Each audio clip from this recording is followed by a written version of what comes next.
Mateus, capítulo 23, versículo 23 e 24.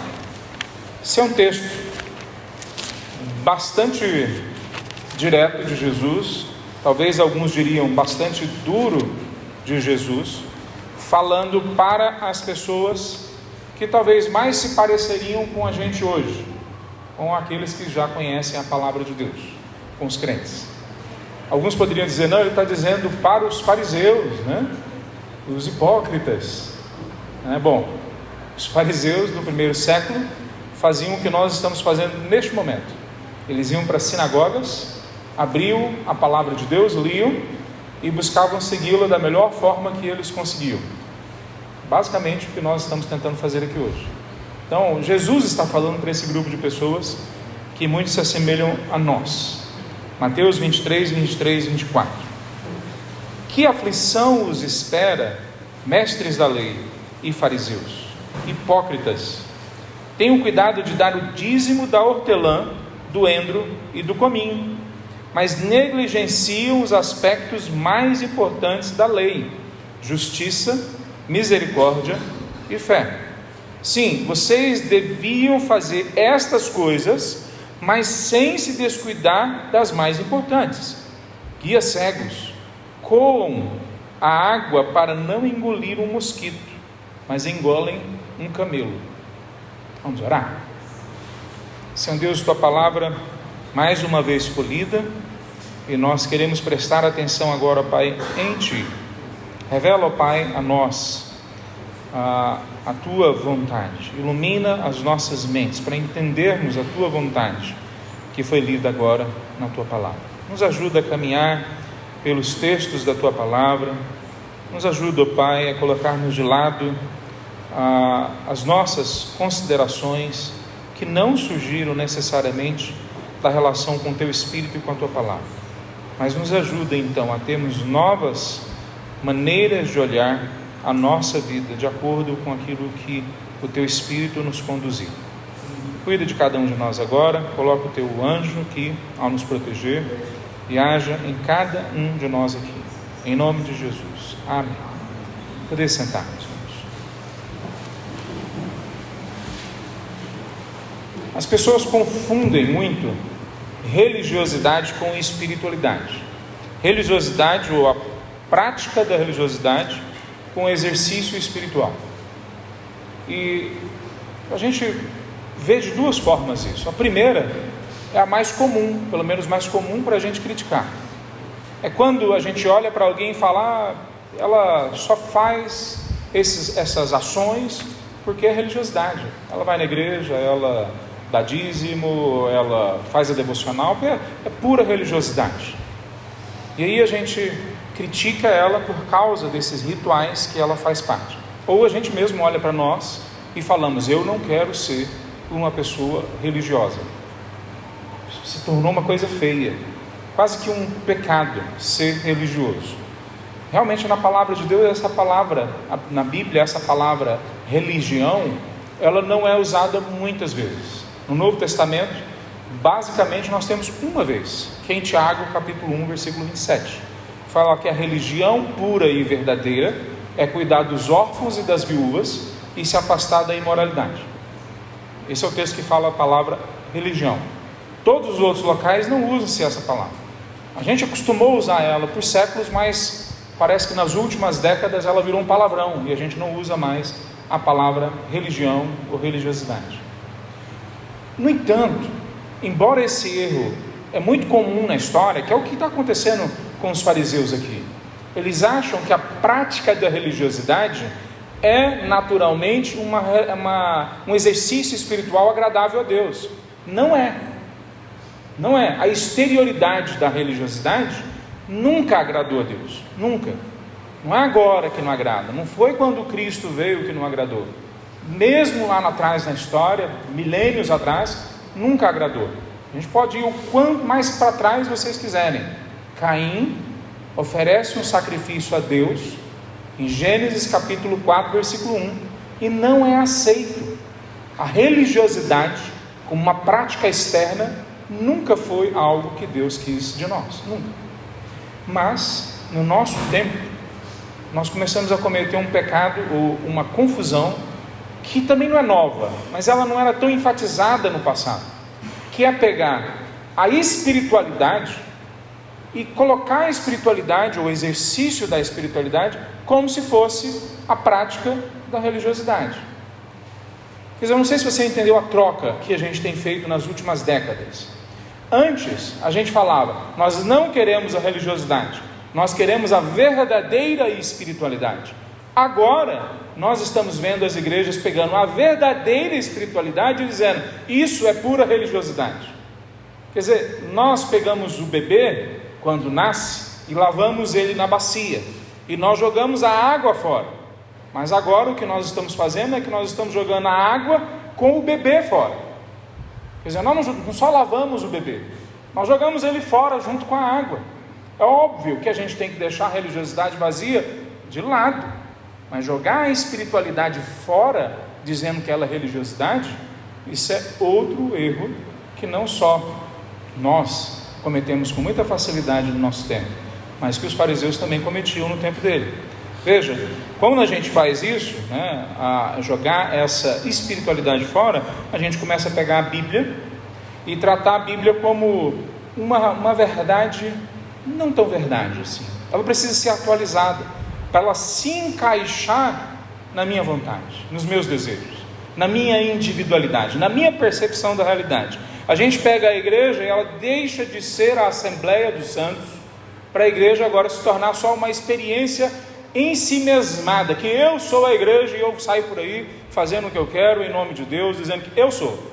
Não somos nós, somos. Eu sou sozinho.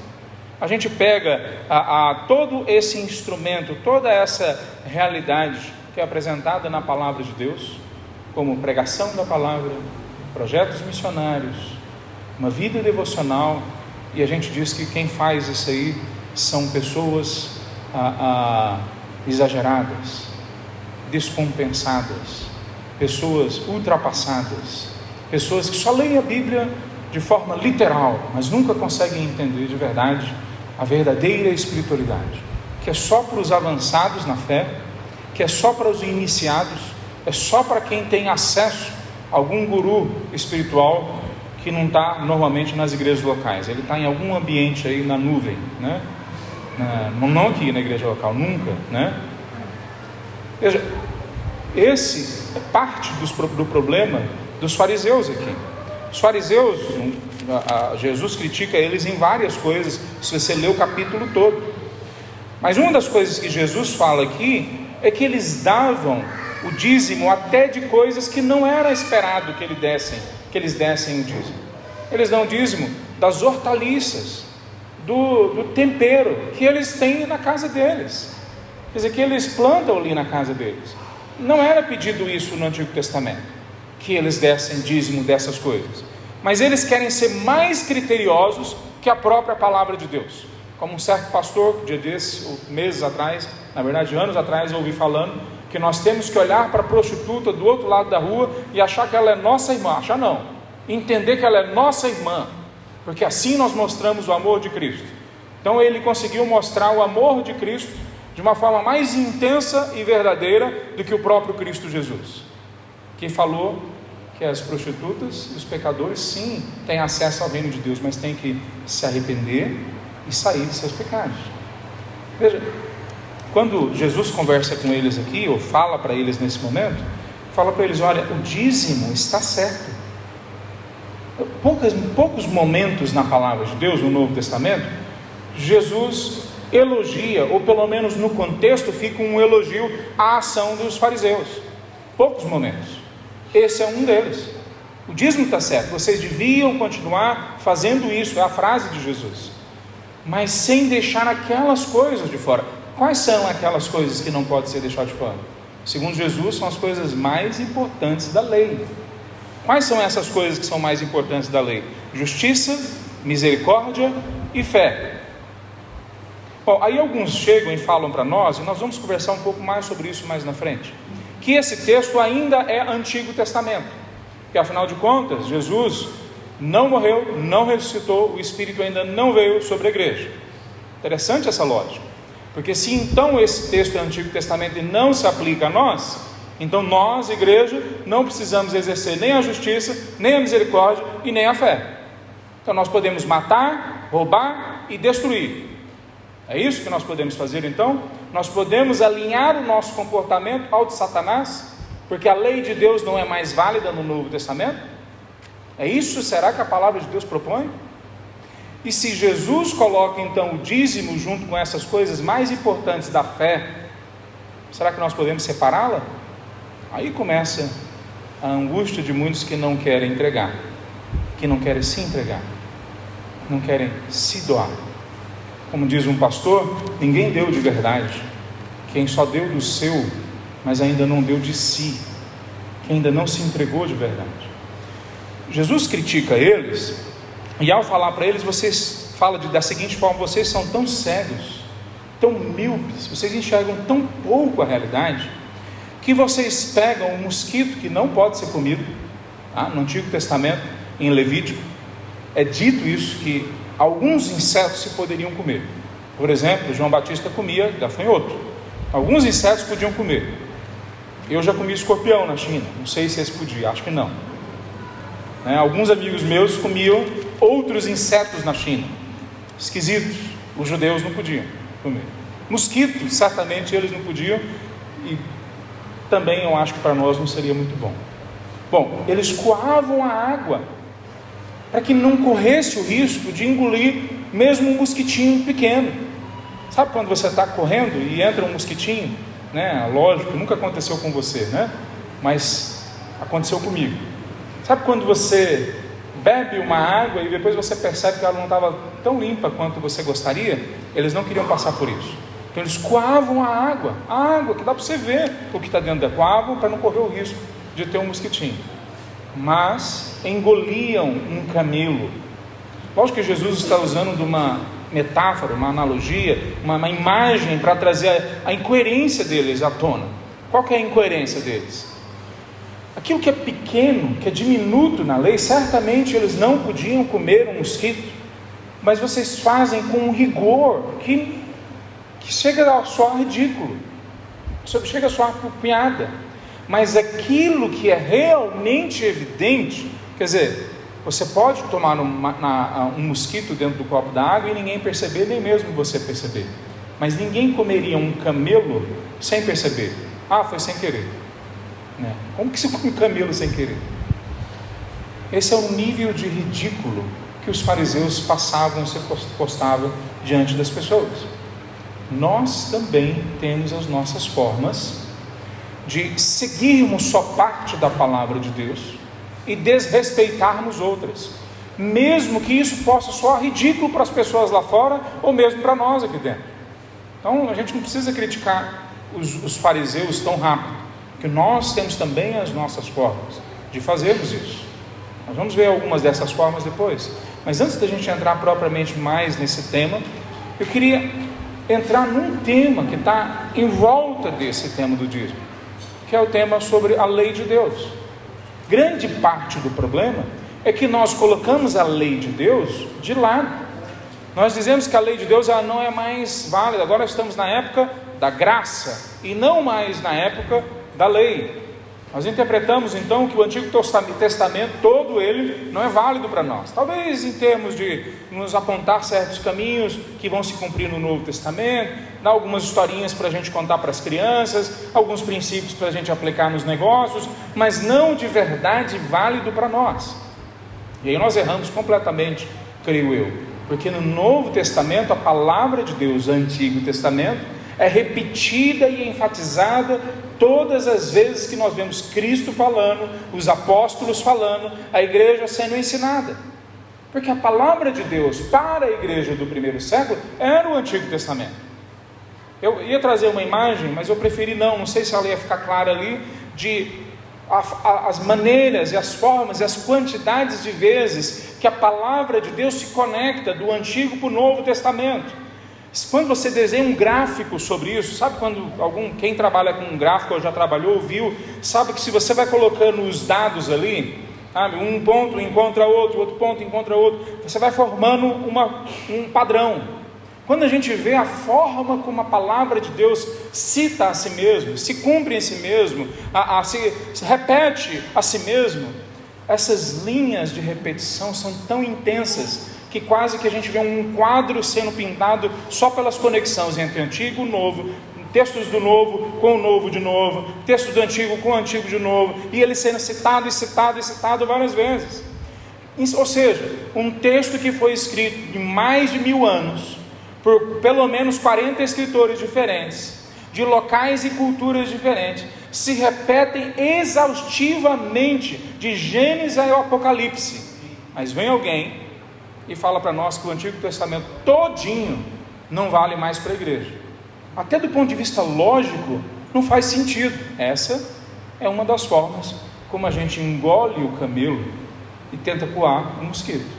Nós nos tornamos ridículos para as pessoas lá fora quando nós jogamos boa parte da palavra de Deus fora.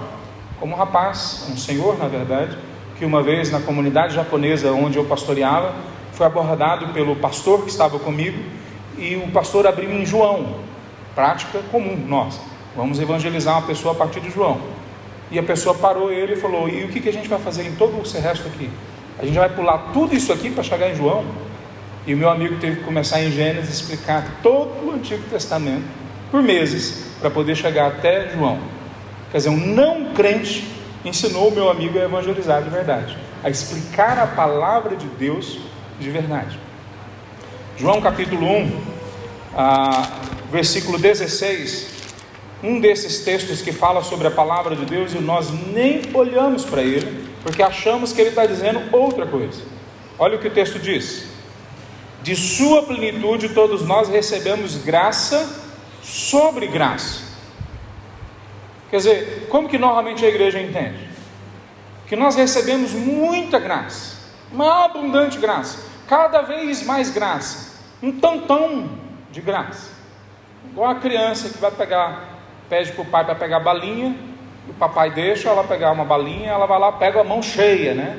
Então nós recebemos uma mão cheia de graça, não só um pouquinho. Não é isso que o texto está dizendo. Olha o versículo seguinte: pois a lei foi dada por Moisés. E ele continua dizendo. Então é português, e no grego está da mesma forma. É uma conclusão. Foi dada graça sobre graça. Portanto, então olha o que aconteceu. Vocês receberam uma primeira ação graciosa de Deus, quando Ele entregou a graça dele para vocês, ou a lei dele para vocês. Uma ação graciosa de Deus, quando Ele intervém na história e explica quem Ele é, o que Ele quer de nós, para onde Ele vai nos levar, de onde nós saímos. Então a lei é a ação graciosa de Deus no Antigo Testamento.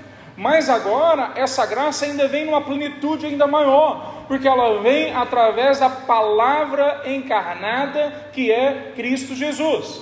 Então, se no Antigo nós tivemos a lei sendo revelada por Deus através dos seus profetas, agora no Novo nós temos a palavra encarnada, o próprio Deus vindo, e Ele é o Verbo, Ele é a palavra que se fez carne. É todo o contexto do capítulo 1 de João. Veja, o que João está dizendo é que muitas vezes a igreja tem derrapado, que nós não jogamos fora a lei do Antigo Testamento.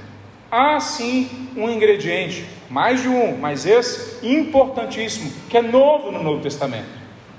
Qual que é esse ingrediente? Na graça de Deus no Novo Testamento. Que no Antigo nós recebemos a lei por profetas, a lei de Deus, mas nós não tínhamos o Espírito Santo morando dentro de nós, nos habilitando para cumpri-la, para correr atrás dela, para deixá-la realizar na nossa vida o propósito dela. Agora nós temos o Espírito morando, nós quem?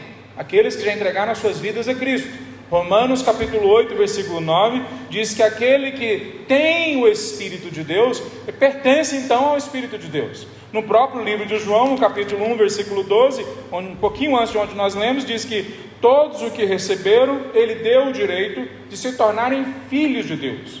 Não todos que vão na igreja, não todos que são religiosos, não todos que praticam algum exercício espiritual, mas todos que se arrependeram e creram no nome de Jesus, falaram com a sua boca, confirmando o que estava no seu coração. Esses são filhos de Deus. Veja, quando a gente olha isso, Esse texto está dizendo para nós que a graça não começou quando Cristo encarnou. Ela tem a sua plenitude quando Cristo vem morar entre nós, morrer e se ressuscitar e nos salvar através do seu sacrifício. Mas a graça de Deus sempre esteve presente. Nunca na palavra de Deus foi falado que nós seríamos salvos se nós seguíssemos ao pé da risca as 613 leis, porque não há um justo e nenhum sequer, e se nós fracassarmos em seguir um único item da lei de Deus, então nós seríamos condenados. Então o que a palavra de Deus está dizendo? Todos foram condenados, todos estamos mortos em nossos delitos, todos pecaram e destituídos estão da presença de Deus. Romanos 3, versículo 23. Davi experimentou isso na pele, quando ele escreve o Salmo 51 e fala: eu sei que não há sacrifício que perdoe os meus pecados, mas eu preciso da tua misericórdia. Crie, ó Deus, em mim um coração puro, renova em mim um espírito inabalável. Aqui Davi diz em Salmo 51, versículo 10. A graça sempre foi o tema central da palavra de Deus, mesmo da lei de Deus. Então a lei de Deus, nós vamos ver um pouquinho mais sobre ela mais na frente. Eu vou falar um pouquinho mais sobre isso. Mas veja, quando nós olhamos tantas igrejas indo em direções erradas, apresentando o dízimo como uma forma de manipular as pessoas, enriquecer, construir os seus próprios projetos, seus próprios reinos, é lógico que quando isso é apresentado, não só é antibíblico, é contrário à palavra de Deus, como é demoníaco. O dízimo nunca foi apresentado como uma forma de manipular as pessoas, enriquecer alguns poucos líderes, nunca foi apresentado dessa forma. Então, em nada do que nós estamos dizendo até agora, vamos dizer depois, entenda que você pode investir ou pode colocar dinheiro numa igreja sem questionar se essa igreja está buscando os parâmetros de Deus. Não faça isso. Eu tenho sugerido para algumas pessoas que conversam sobre as igrejas onde eles vão, podem fazer aqui isso também. Peçam o estatuto da igreja, para ver como que a igreja define o uso dos recursos que ela recebe. Nós temos o relatório financeiro sempre afixado na parede ali. Veja como que nós usamos, quanto que entra, se são baseados nos parâmetros da palavra de Deus. Veja quem é que decide de quem é essa igreja. Grande parte das igrejas hoje no Brasil, o dono da igreja é o pastor e a sua família. Isso não só não é bíblico, como é demoníaco. Talvez alguns estejam trilhando esse caminho por ignorância, alguns líderes talvez. Não interessa, o que estou dizendo para você é, preste atenção nisso. Nós não podemos dizer, só porque nós temos que entregar o nosso dízimo, que é uma palavra de Deus, a nossa oferta, que está na palavra de Deus, que a gente então possa entregar e falar, eu fiz a minha parte. Não, sua parte vai mais além do que isso. Você tem que questionar aonde você está entregando, para quem está entregando, e você tem que ajudar essa liderança, essa igreja, aonde você estiver, se for aqui a mesma coisa, a manter certo o caminho de uso dos recursos que entram para o reino de Deus, para a igreja, para a pregação do Evangelho. Então, o que é que esse texto e outros da palavra de Deus fala sobre o dízimo? Eu queria resumir da seguinte forma, vou trazer uma proposição. A doação de contribuições financeiras para a propagação do Evangelho do Reino é um exercício espiritual. Lembra que eu falei de religiosidade? Não é religiosidade, é um exercício espiritual que eu posso perverter, certamente, e transformar numa prática religiosa, tentar comprar a igreja, tentar convencer Deus que eu sou bonzinho. Bom, se fez isso, então já não é mais o parâmetro bíblico. No parâmetro bíblico, o dízimo é um exercício espiritual e faz parte dos mandamentos de Deus para as nossas vidas, na realidade da igreja. Nós vamos ver 3 coisas sobre isso. Primeiro, o que é o dízimo? Na palavra de Deus, nós vemos a lei de Deus, eu falei um pouco sobre a lei, sendo apresentada no Antigo Testamento como 3 facetas diferentes, ou 3 áreas diferentes. A primeira área da lei de Deus tem a ver com as cerimônias, com os rituais. Esses rituais não são mais para a igreja praticar, não faz parte da nossa vida como igreja. Por exemplo, Efésios capítulo 2, Paulo diz da seguinte forma para a igreja, no versículo Efésios 2, no versículo 15. Ele acabou com o sistema da lei, com seus mandamentos e ordenanças, promovendo a paz ao criar para si, desses dois grupos, uma nova humanidade. Todo mundo que estuda esse texto, estou falando agora de estudiosos, concorda, ou boa parte deles concordam, que as ordenanças que ele está falando aqui, assim como lá em Colossenses, tem a ver com os rituais, com os sacrifícios, tem a ver com aqueles rituais que o povo judeu, como o povo judeu, era chamado a praticar. Mas Jesus morreu na cruz, ele cumpriu todos os rituais. Jesus, segundo Mateus capítulo 5, versículo 17, ele cumpriu toda a lei. Em alguns locais é dito que ele é o fim da lei. Veja, não pensem que eu vim abolir a lei de Moisés ou os escritos dos profetas, eu vim cumpri-los. Todo o livro de Hebreus, carta que é escrita para os judeus convertidos em especial, é escrito explicando isso. Como que o sacrifício de Cristo, a obra de Cristo, a palavra de Cristo é superior, a pessoa de Cristo é superior a tudo que é apresentado no Antigo Testamento. Mas ele é o cumprimento então. Ele é o cumprimento dessas coisas apontando para o Novo Testamento. Bom, a primeira parte da lei são as cerimônias.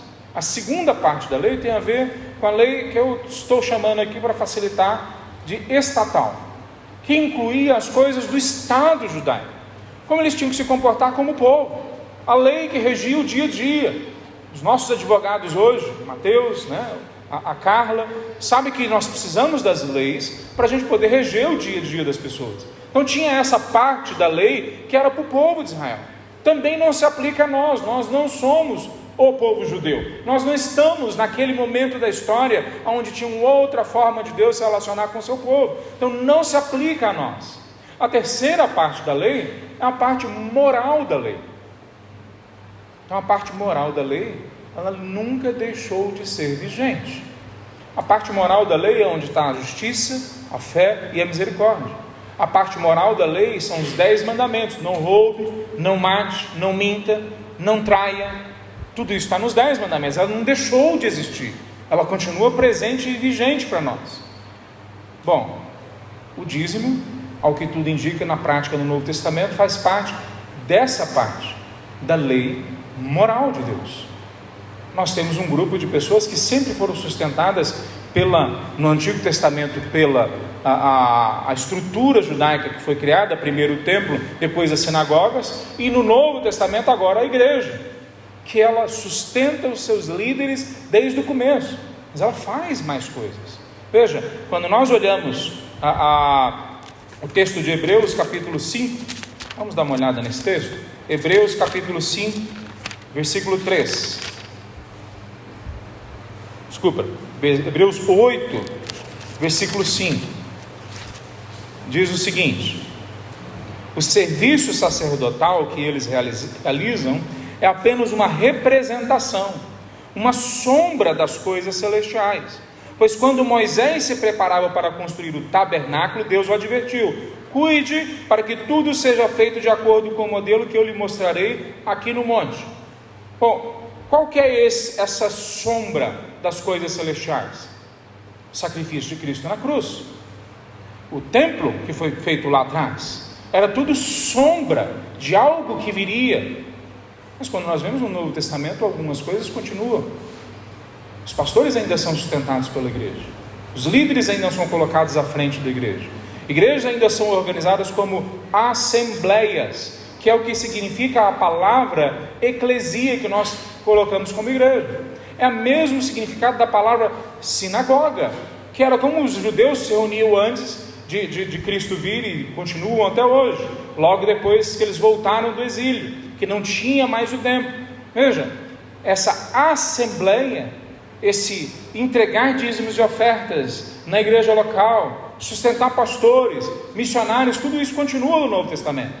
Será que Hebreus está dizendo que isso então era sombra? Será que quando nós chegarmos no céu, lá nós vamos ter que sustentar os santos que saem pregando pelo universo?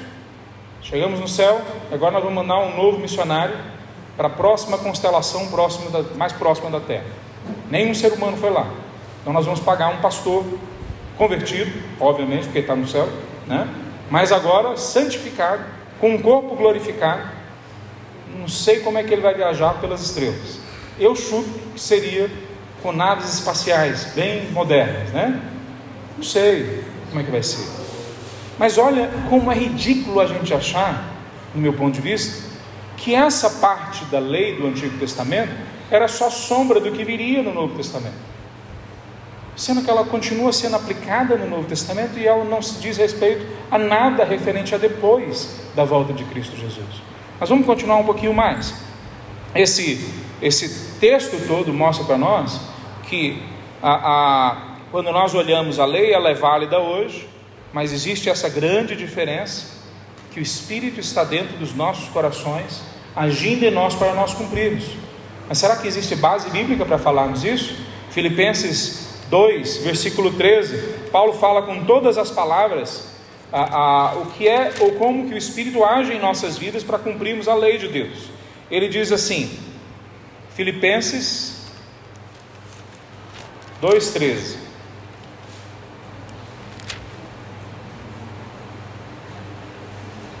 pois Deus está agindo em vocês ou dentro de vocês, dando-lhes o desejo e o poder de realizarem aquilo que é do agrado dele. Essa é a grande diferença que nós temos no Antigo para o Novo Testamento, na hora de nós realizarmos aquilo que Deus nos manda.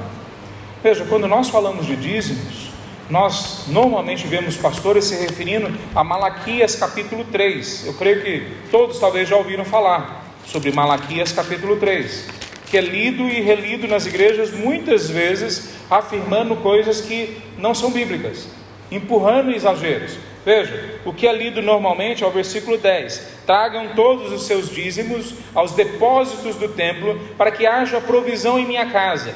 Se o fizerem, diz o Senhor dos Exércitos, abrirei as janelas do céu para vocês, derramarei tantos bênçãos que não haverá espaço para guardá-las. Sim, ponham-me à prova.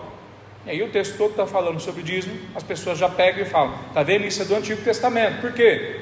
Porque nós não temos mais os levitas entre nós, que era parte do povo de Israel, a tribo do povo de Israel que recebia os dízimos, e nós não temos mais o templo. Bom, os judeus também não tiveram templo antes de Cristo Jesus em alguns momentos, e depois de Cristo Jesus, logo em seguida, a ressurreição, alguns anos depois, foi destruído o templo, e até hoje eles não têm templo. E lá antes, e mesmo hoje, eles continuaram entendendo a mesma coisa na palavra de Deus, que com base nos parâmetros gerais sobre dízimo, eles levam os dízimos para a sinagoga. Eles entenderam que tinham que levar para o mesmo local. E é interessante que quando começa o Novo Testamento, depois da ressurreição de Cristo, a igreja continua fazendo da mesma forma. Ela continua entendendo que ela tem que fazer exatamente como era feito antes. Todos levam os dízimos ao local da reunião, não é a casa do tesouro do templo. Veja, no templo de Israel tinha um local no canto, que era a casa do tesouro, porque as pessoas levavam até ali o dinheiro, mas não era a grande parte, não era dinheiro. Elas levavam as colheitas, levavam animais, porque o dinheiro não era tão usado quanto hoje. Talvez alguém possa perguntar, então a gente pode trazer animais para a igreja também, para dar como nosso dízimo e oferta?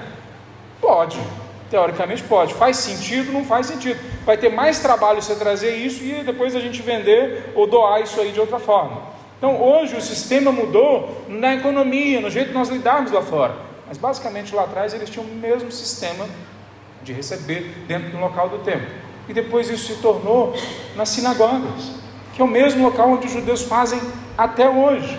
Veja, então, quando nós olhamos esse texto de Malaquias, alguns já se apressam a colocar regras que não tem no Novo Testamento, a falar que o gafanhoto devorador são demônios, né?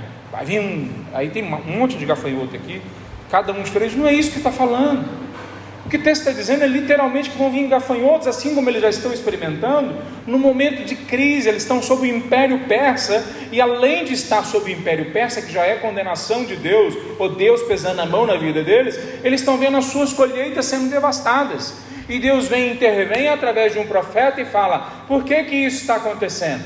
Porque vocês me roubam. Aonde que é que a gente rouba, Senhor?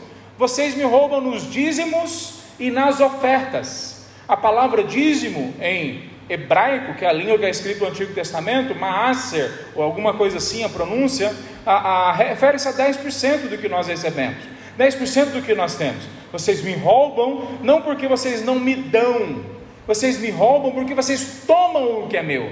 Nós não estamos dando nada para Deus, nós estamos devolvendo o que é dele.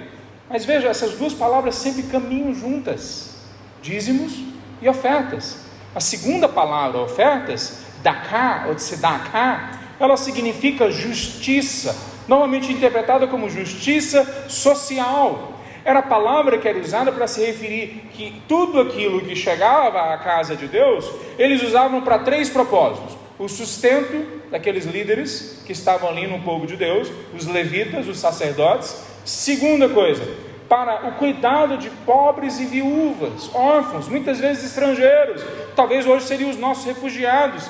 Eles então recebiam o dinheiro e cuidavam dos necessitados. Essa é uma visão talvez nossa, porque os cristãos fazem hoje isso. Não, essa é uma visão do Antigo Testamento. O texto que Cristo mais gostava no Antigo Testamento é Levítico capítulo 19, que no meio dele, no versículo 18 está: ame ao seu próximo como a si mesmo. Sim, não foi Cristo quem falou essa palavra a primeira vez, não o Cristo encarnado. Foi ele, como palavra de Deus, que inspirou os profetas do Antigo Testamento a dizer que nós temos que amar o próximo como a nós mesmos. Olha o capítulo lá 19 de Levítico, é todo sobre justiça social, cuidarmos de pessoas. Então o dinheiro que entra na igreja, o segundo propósito dele é cuidar das pessoas. O terceiro propósito dos dízimos no Antigo Testamento era para comunhão, para festa, para o povo estar junto. Talvez você não saiba disso, mas alguns que já sabem até brincam com isso. Mas o dia do holocausto era o churrascão do fim de semana. Era o dia que o povo comia junto. Eles faziam uma carne do jeito que o Antigo Testamento, a palavra de Deus, descrevia. Mas eles eram talvez mais aderidos, mais dentro dessa prática do churrasco do que os gaúchos. O Márcio pode depois escrever como que a mente de um gaúcho. Os judeus faziam isso constantemente. A comida não era o centro, a comunhão era o centro. Nós tivemos agorinha café da manhã antes de começar o culto. Na igreja do primeiro século, ao que tudo indica, no dia da ceia, que provavelmente era toda semana, eles tinham não só a ceia do Senhor, mas eles tinham também a ceia da comunhão. Eles juntavam os pratos e comiam juntos. Veja, os dízimos que entravam então era para sustento dos líderes, inclusive de missionários, não é só de pastores locais. Terceira João, que em só um capítulo, basicamente é João ensinando a igreja a sustentar missionários que estavam passando, pessoas que iam pregar a palavra em outro local. Paulo fala sobre isso em vários locais. Veja, então o dízimo chega com um propósito muito claro no Antigo Testamento, e ele continua no Novo. E em Malaquias, a desculpa das pessoas para não darem os dízimos eram normalmente as circunstâncias externas. As nossas colheitas não estão boas, nós estamos com dificuldade financeira. Os nossos líderes, o capítulo 2 de Malaquias é criticando os líderes. Eles estão roubando, eles não estão fazendo tudo que tem que fazer. Então eles colocavam a culpa nas dificuldades externas para serem infiéis. E como é que eles eram infiéis? Eles eram infiéis não só não entregando, eles eram infiéis roubando. Eles roubavam, a palavra usada ali, não roubar quando alguém não está vendo. A palavra que é usada em hebraico é que eles roubavam de forma violenta aquilo que pertencia a Deus e não a eles. Bom, fica claro para nós quando nós entendemos que o dízimo no Antigo Testamento, assim como no Novo, era usado para cuidar de gente.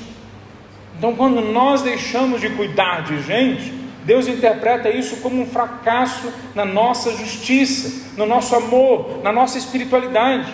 E Ele fala: vocês fracassam me roubando, vocês fracassam mentindo, porque dizem entregar tudo, mas não entregam.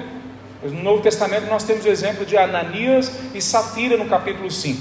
Alguns têm dito: não, mas esse Deus com a mão pesada do Antigo Testamento não tem no Novo Testamento. Então como é que explica Ananias e Safira entrando dentro da igreja e morrendo porque mentiram ao Espírito Santo, dizendo que tinham dado 100% do que eles tinham proposto no coração, como era mentira. Eles estavam mentindo e entregando só parte do que eles estavam dizendo que eles deveriam entregar.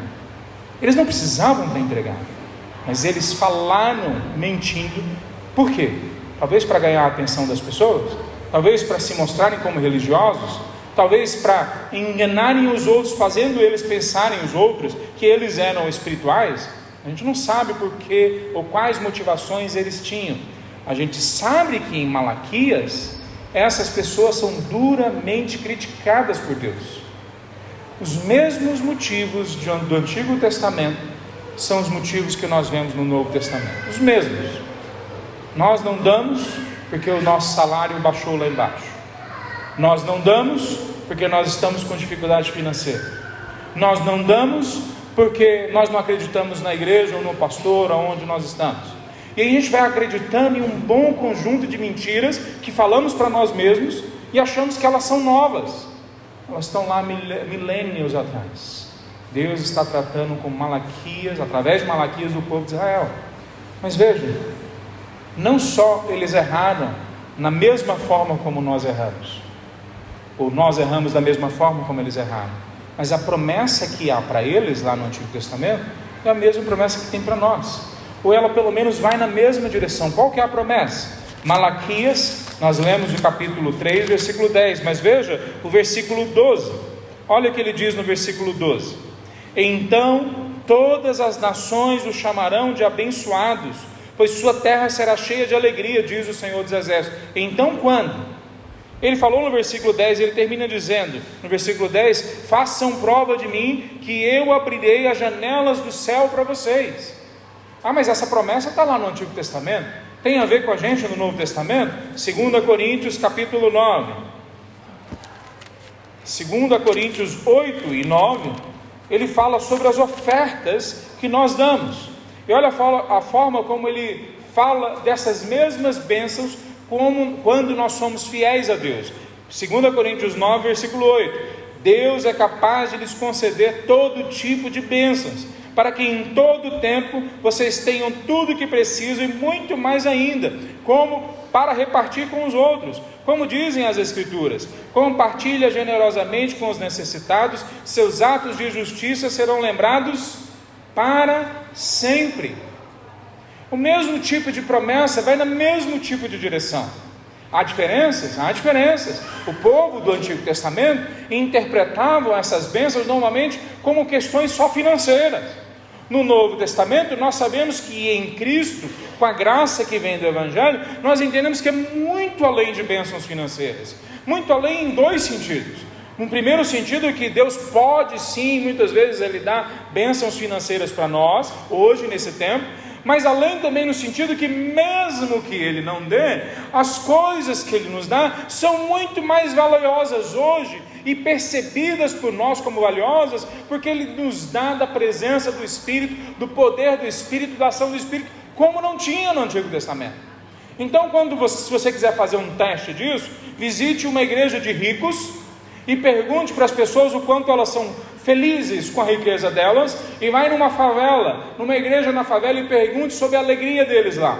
Arranje uma forma de fazer isso sem chamar muito a atenção, e você vai descobrir o que eu descobri tantas vezes no meu ministério, entre favelados, entre pessoas pobres na Ásia e pessoas em perseguição, que aqueles que mais pobres financeiramente são, via de regra, acham muito mais contentamento na presença de Deus e na ação de Deus na vida deles. Então sim, no Novo Testamento há bênçãos financeiras correspondentes com a entrega do dízimo que são nos oferecidas, mas não como esse padrão da teologia da prosperidade, que a gente vai para a igreja como se fosse um mercado, que a gente barganha com Deus: eu dou mais, então Deus me dá mais. Você faz isso, você já entrou no parâmetro dos fariseus. Mas sim a promessa de quando nós somos fiéis a Deus, de que Ele é fiel a nós, de que Ele age a nosso favor, inclusive financeiramente, mas não principalmente financeiramente. Veja, seguindo um parâmetro do Antigo Testamento, haviam 3 dízimos que eram entregues pelo povo de Israel. 3. Esses 3 dízimos que são entregues pelo povo de Israel podiam chegar a mais de 25%. Eu já citei isso outra vez. Alguns chegam a 28%, juntando com as ofertas que eles também davam, isso podia passar de 30%. Então, se quem tiver com medo de 10% do Novo Testamento, vai para o padrão então do Antigo, né? 30%. Nem o Novo e nem o Antigo diz para mim e para você que nós damos 10% para Deus, ou 20% para Deus, ou 30% para Deus. No Novo e no Antigo é dito que 100% é do Senhor.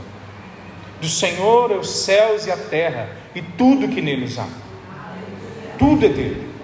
Então nós devolvemos esses 10% e muito mais do que isso, com a medida que Deus vai tocando em nossos corações, para que a gente se relacione cada vez mais com essa graça que já invadiu a gente, que já tocou os nossos corações.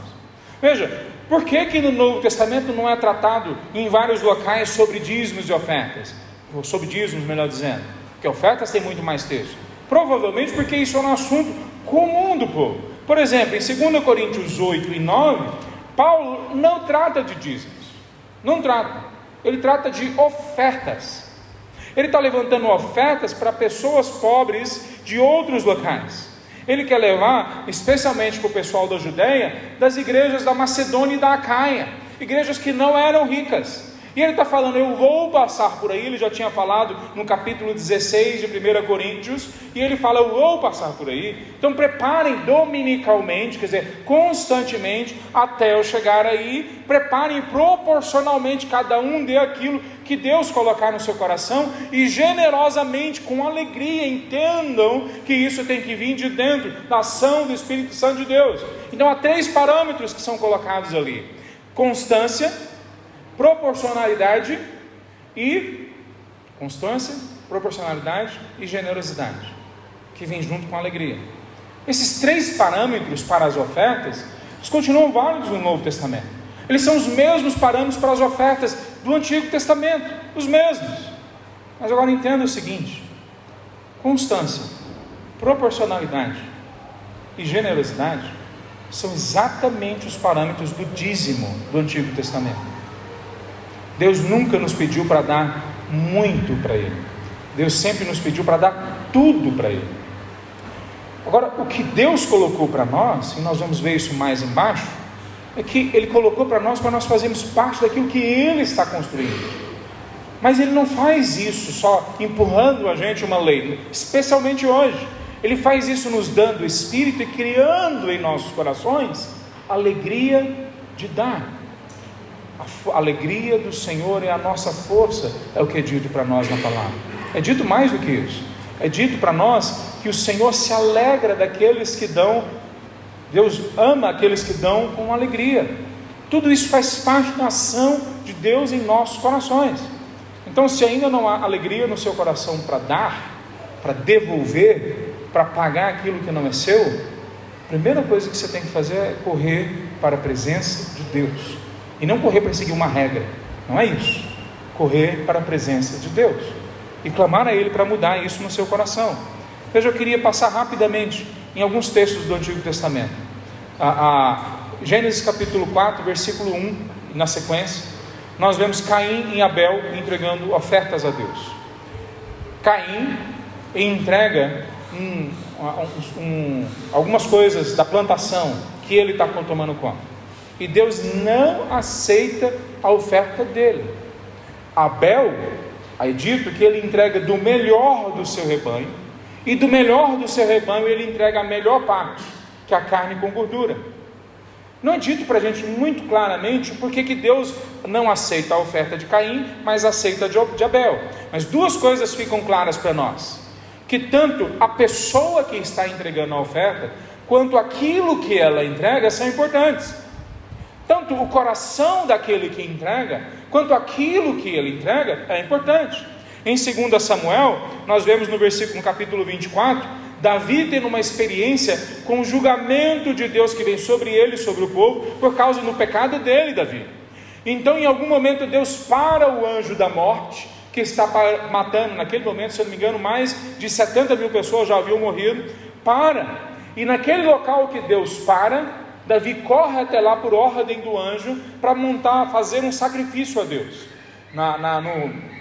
no vale ou no local de Araúna. E quando ele chega naquele local, ele tem uma conversa com o dono daquele local e fala: eu quero comprar esse local e eu quero comprar os seus animais para eu prestar um sacrifício a Deus. E esse homem talvez tenha visto, ele viu o anjo da morte, ele viu o que aconteceu, ele sabe quem é Davi. Ele fala: de maneira nenhuma, eu não vou dar, não vou vender para o senhor, eu vou dar para o senhor. E qual que é a resposta de Davi? Depois de ter passado por um longo período sendo ensinado por Deus sobre quem Deus é, sobre quem Ele é, sobre como andar com Deus, sendo ensinado sobre como Deus perdoa e restaura as nossas vidas, e agora tendo sido julgado por Deus junto com o povo de Deus, ele fala: de maneira nenhuma eu entregaria para Deus algo que não me custe. Eu não vou entregar das sobras para Deus. Aí que vem o significado da palavra primícias. Eu separo a primeira parte para Deus, não porque eu vou dar para Ele, eu vou devolver para Ele o que lhe pertence, da forma como Ele colocou. Veja, essa ação que nós vemos, alguns podem falar: mas isso está na lei. Como já falei, no Novo Testamento é claramente vivenciado nas igrejas no Novo Testamento. Mas quando nós olhamos em Gênesis capítulo 14, se você abrir lá na sua Bíblia, você vai ver a história de Abraão. Ele sai para uma guerra, uma pequena guerra, onde ele vai resgatar o sobrinho dele e toda a família do sobrinho dele. E ele, quando volta dessa guerra, em Gênesis 14, ele é abordado por um sacerdote chamado Melquisedeque. Não temos mais nenhuma informação sobre esse sacerdote. A gente só sabe que ele é o sumo sacerdote do Deus Altíssimo. Ele não é do povo de Israel, que nem existia naquele momento. Ninguém sabe de onde ele veio, só sabe que ele é o sumo sacerdote, e ele é também o rei de Salém, aonde depois é construído Jerusalém. Mas o que essa história tem a ver com a gente?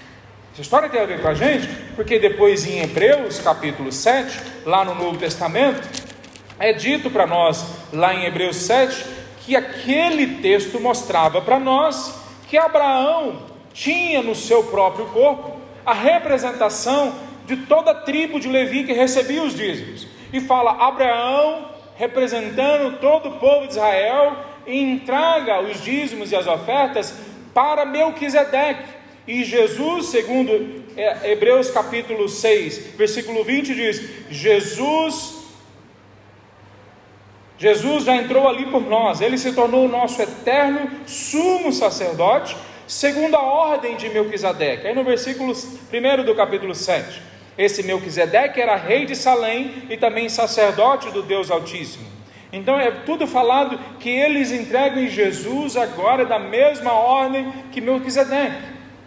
O que ele está dizendo? É uma linguagem, e ele explica depois no capítulo todo, não que Jesus é descendente de Melquisedeque, é só mostrando dessa forma, nessa analogia, que Jesus é acima da lei, que mesmo antes da lei ser entregue, o dízimo e as ofertas já era algo que fazia parte do culto. Então mesmo antes da lei ser entregue no Antigo Testamento, os dízimos e ofertas já faziam parte do povo de Deus. Depois Jacó, o neto de Abraão, no capítulo 28 de Gênesis, fala para Deus: se o Senhor me abençoar, eu vou manter o mesmo tipo de comportamento que o meu avô. A gente não sabe se o pai dele dava, mas provavelmente dava. E ele fala que a partir dali ele vai ser dizimista. Ah, mas tinha lei que falava isso. Não existia lei. É por causa da graça de Deus invadindo a vida deles. Veja, quando nós olhamos isso em todos os textos do Antigo Testamento, profetas, salmos, a parte da lei especificamente, os livros históricos, em todos os locais. E depois no Novo Testamento é falado sobre dízimos e ofertas. Então, quando nós chegamos num período que nós chamamos de interbíblico, num período em que 400 anos antes de Cristo, que o Espírito para de falar através dos profetas, o povo judeu espalha por todo o mundo conhecido da época, levando a sepultura, levando o comércio e levando as sinagogas. Adivinha o que é que eles continuam praticando como um meio de expandir, de espalhar o Evangelho? Os dízimos e ofertas. Quando a igreja, no capítulo 8 de Atos, por causa da perseguição, é espalhada, Adivinham o que nós ouvimos na sequência, a partir dos relatos bíblicos, do que eles fazem? Vamos ver? Gálatas capítulo 6. Gálatas capítulo 6.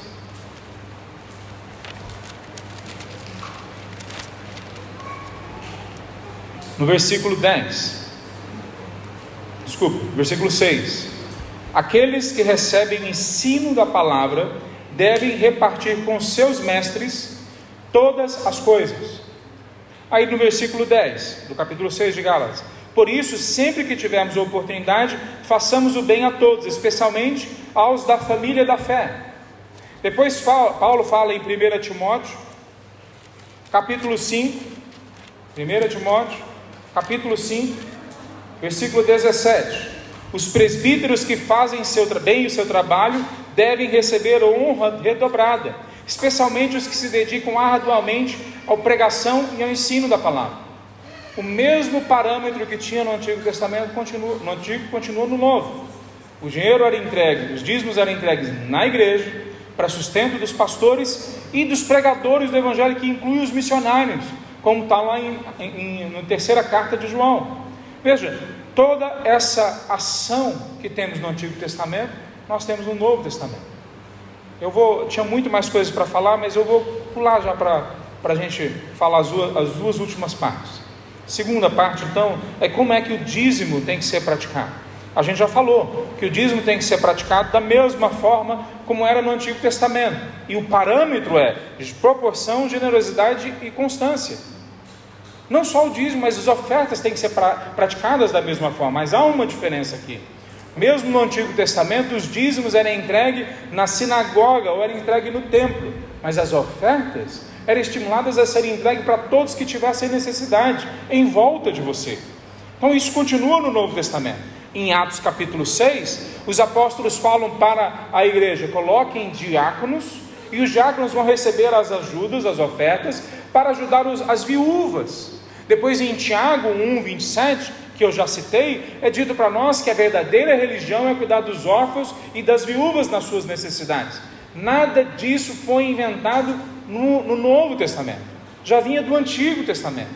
Então, se a igreja fazia as mesmas coisas que o Antigo, e ela mantém a mesma prática durante séculos, por exemplo, no século II, na Didaquê, que é um texto depois da palavra de Deus, não é inspirado, no capítulo 13, versículo 7 diz: e toma as primícias do dinheiro, que são os dízimos, das vestes de todas as posses, segundo lhe pareceu oportuno, e os dê conforme a lei. Isso é a Didaquê da igreja, era um comentário que a igreja usava no primeiro século.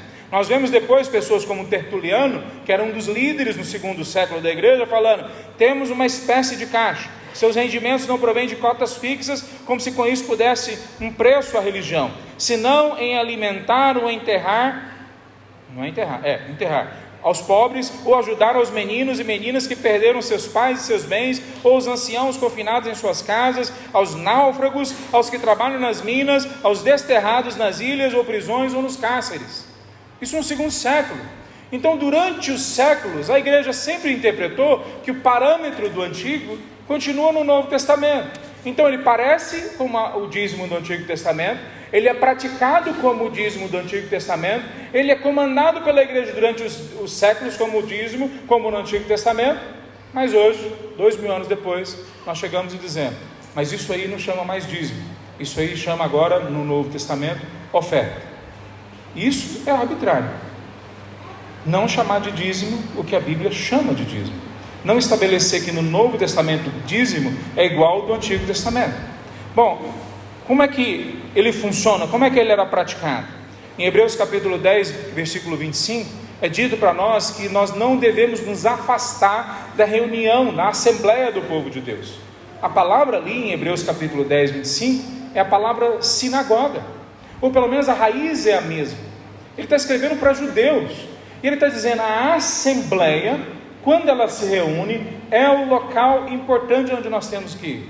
E esse local, da mesma forma como lemos em Gálatas, a gente poderia ler em 1 Coríntios capítulo 9 e 8, que as ofertas eram entregues no domingo, na reunião do povo de Deus. Paulo fala isso para a igreja. Quando nós olhamos Lucas capítulo 10, versículo 7, Mateus 10, versículo 10, fala que essa igreja envia pregadores e sustenta esses pregadores, porque digno é o obreiro do seu salário. Paulo cita a mesma frase em 1 Timóteo, onde nós lemos, 1 Timóteo 5,17. Isso incluía os missionários. Veja, há continuidades e descontinuidades entre o Antigo e o Novo Testamento. Algumas coisas que tinham no Antigo continuam no Novo, algumas não continuam no Novo. Mas eu queria resumir o que a gente entende, com base nesses textos que eu citei, como é que funcionava no Novo Testamento. O dízimo era para ser entregue na igreja local, administrada pela liderança da igreja local, para os propósitos da palavra de Deus. Eram observados, cuidados e acompanhados pela igreja local. Quer dizer, quem administrava ou usava os dízimos e ofertas eram os líderes, mas com base nos propósitos da palavra, e acompanhados pela igreja para saber se esse dinheiro estava sendo usado com os propósitos corretos. Esses dízimos e essas ofertas eram usados com 3 objetivos. Quais são os 3 objetivos? Os mesmos de hoje: sustento dos líderes, ajuda aos pobres e necessitados e a comunhão da igreja. Nós só temos esse prédio porque pessoas doam recursos de fora. Nós só temos esse prédio porque pessoas de dentro entregam os seus dízimos aqui. Nós só temos essa construção, a água, a luz sendo paga, porque pessoas dão do seu. Não sei por que Deus escolheu fazer desse jeito, não sei, mas eu sei que é assim que Ele tem feito durante os séculos, e Ele nos coloca então no centro dessa ação. E eu queria concluir, e certamente tem mais coisas para a gente falar sobre isso. Eu queria concluir falando sobre a bênção proporcional, a bênção correspondente, ou as bênçãos correspondentes que são nos dadas com base quando nós nos comprometemos com o reino de Deus financeiramente. Eu não vou falar muito sobre isso, mas ela tem a ver com a parte nossa no reino de Deus, com pertencer ao reino de Deus. Se você vai nas outras religiões, eles se sacrificam, fazem jejuns, entregam boa parte dos seus recursos. Vai a Badiânia para ver o que acontece ali. Vai na Índia para ver o que acontece lá com eles. Os budistas, eles entregam o que eles têm, tempo, recurso. Mas nós somos convidados a participar do reino eterno de Deus, e muitas vezes nós não queremos. Que a primeira recompensa, a participação nas coisas do reino de Deus, pertencer ao que Deus está fazendo no mundo. Nós passamos, mas Ele continua. Segundo, propagar o Evangelho. Paulo fala claramente que nós temos que ajudar esses que vão. Como eles vão pregar se não há quem envie eles? Romanos capítulo 10. Por isso que nós sustentamos missionários. Semana que vem nós vamos ter alguns missionários, na outra semana nós vamos ter outros missionários. Aqui entre nós temos missionários.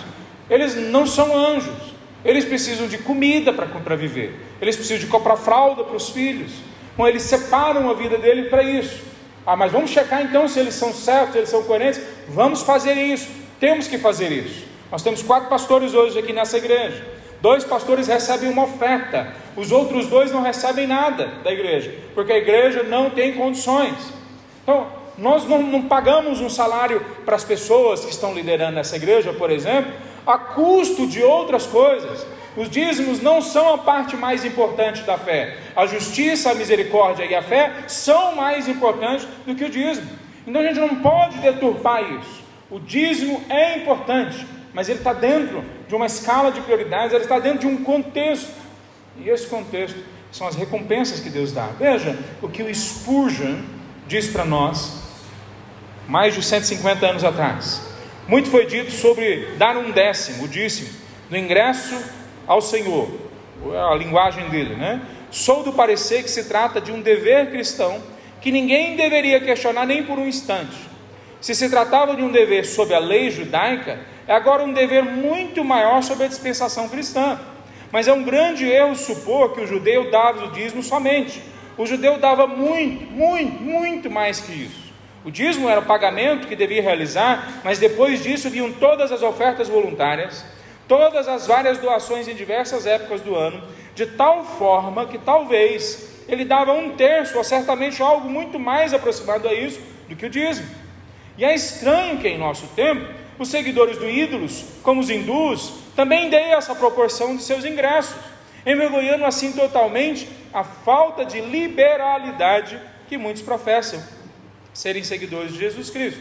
Vocês não estão sob a lei, mas sob a graça. Portanto, não devem dar nem fazer coisa alguma para Deus como compulsão, como se escutassem um velho chicote mosaico estalando perto de seus ouvidos. Vocês não devem se encurvar diante do Senhor como filho de Agar a escrava, como recém-chegados da Arábia nos tremores de Sinai.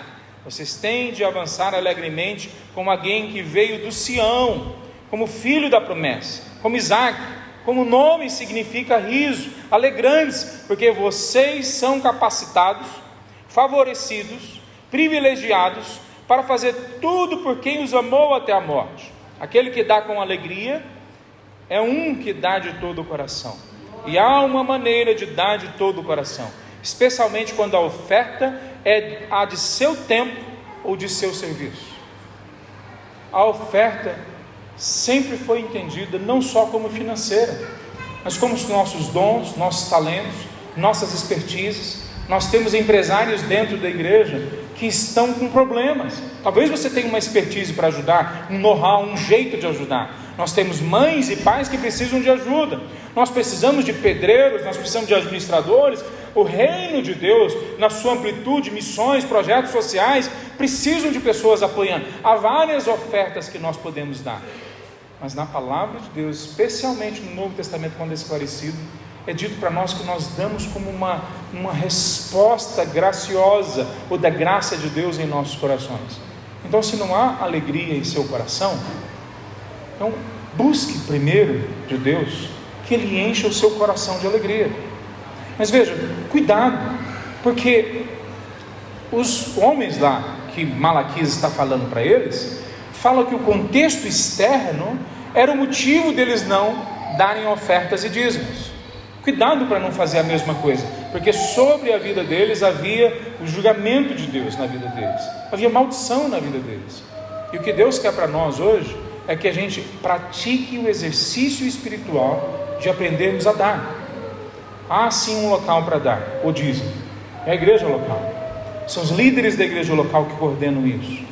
É a igreja local que vai atrás checando se isso tem sido feito para realmente os propósitos, valores e princípios do reino de Deus.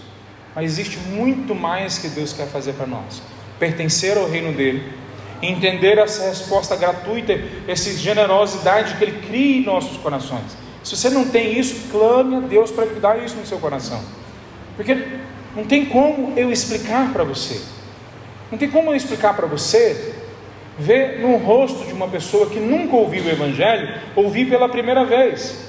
Como um taxista na China, quando eu cheguei, um pouco depois voltando para o Brasil para me casar, eu pegando o táxi para ir para o aeroporto, eu converso com esse homem, e esse homem está com uma dor no peito, e ele conta para mim dessa dor, estava 20 anos no peito dele, ninguém descobriu o que era, e eu falei para ele: coloca a mão no peito, eu vou orar por você. Eu falava chinês igual uma criança de 2 anos, Goia Loa, né? 2, 3 aninhos, e ele colocou a mão no peito dele, eu coloquei a mão por cima do peito, na mão dele, e orei por ele, como essa criança. Papai do céu, esse é todo o meu chinês na época, Papai do céu, cura esse homem, cura a dor dele, eu não sei como, mas cura agora em nome de Jesus, mostra a ele a tua graça. Enquanto eu estava orando, ele olhou para o lado, e eu pensei que ele não estava mais prestando atenção. Eu pensei: eu estou sendo um chato aqui. Quando ele olha de novo para mim, o rosto dele está em pranto, ele chorando, e ele fala: sumiu a dor, desapareceu a dor. Nós paramos, a hora que nós paramos o carro, eu peguei a Bíblia, abri o livro de João para ele, dei para ele, ensinei para ele como ele começar a ler. Eu ia pegar o voo daqui a pouco, eu não tinha condições de acompanhá-lo, mas o meu coração se encheu de uma alegria por poder estar ali. Sabe por que eu estava ali? Porque pessoas como vocês e eu aqui entenderam que é dessa forma que a gente sustenta a pregação do Evangelho, e eles me mandaram para lá. Eles compraram essa Bíblia que eu estava na mão, porque eu fazia, dentre outras coisas, contrabando de Bíblias, levava Bíblias para aquele país, e eu entreguei uma Bíblia que pessoas daqui do Brasil pagaram para ele. Gastei o meu tempo, que pessoas daqui me possibilitaram gastar o tempo para ajudar a vida dele, e assim pastores e missionários têm feito ao redor do mundo. Sim, tem um monte de pastores e missionários lá fora que não prestam, E você é alertado sobre isso constantemente aqui. Não siga eles, não ande perto deles. Mas quando você vê um homem, uma mulher que serve a Deus, uma igreja que serve a Deus, segundo o parâmetro bíblico, não chegue para trás, não jogue isso fora. Participe do que Deus está fazendo. Ele vai encher o seu coração de significado, de alegria, vai encher a sua vida de bênçãos.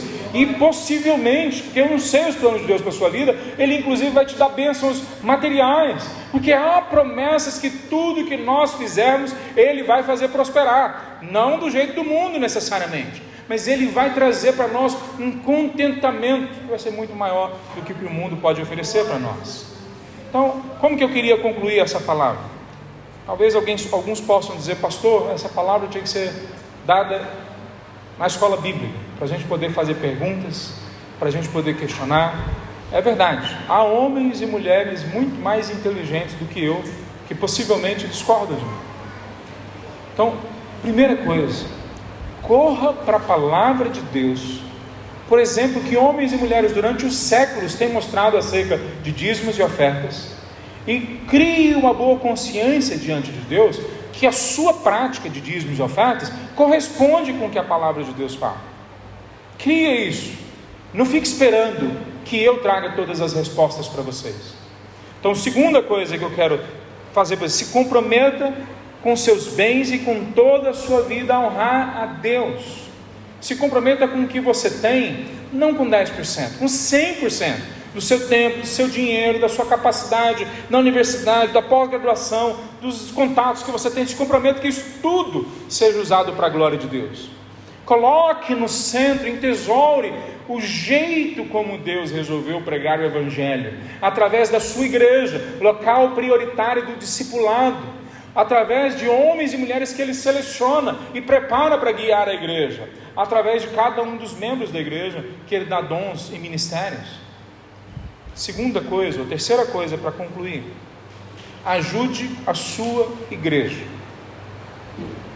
Se a sua igreja for essa, então ajude essa. Se a sua igreja for outra, ajude a igreja que você faz parte.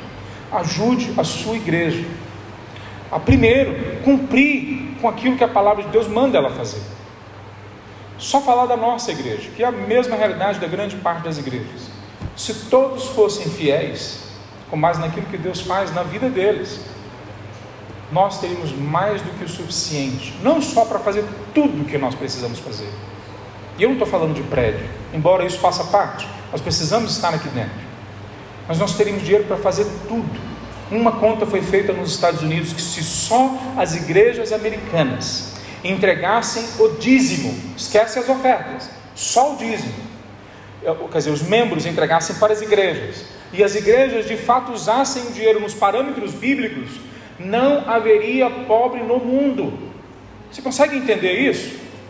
A proposta de Deus para a transformação de todo aquele que crê, inclusive da sociedade em volta dele, já foi dada ao mundo. Não é uma política que vai vir lá na frente, de direita ou de esquerda. Deus já deu essa proposta. A igreja é a cidade sobre o monte. A igreja é a luz do mundo. A luz da igreja é a palavra de Deus, mas o mundo não lê a palavra de Deus, o mundo lê a gente, lê as nossas vidas. Então nós iluminamos lá fora, para as pessoas olharem para nós e darem glória a Deus.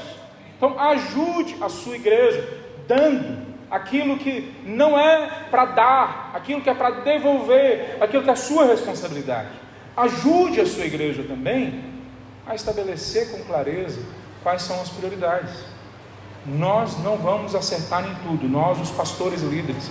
Então nós precisamos que os diáconos, precisamos que os adultos, os maduros, as pessoas que buscam a Deus cheguem e falem: nós precisamos gastar mais dinheiro sustentando pessoas pobres, sustentando famílias em necessidade. Nós precisamos fazer um curso aqui de finanças, nós precisamos fazer mais coisas, nós precisamos sustentar um missionário, nós precisamos de vocês, dos membros da igreja, e cada igreja precisa dos seus membros, para ajudar a igreja sempre voltar para o parâmetro da palavra de Deus.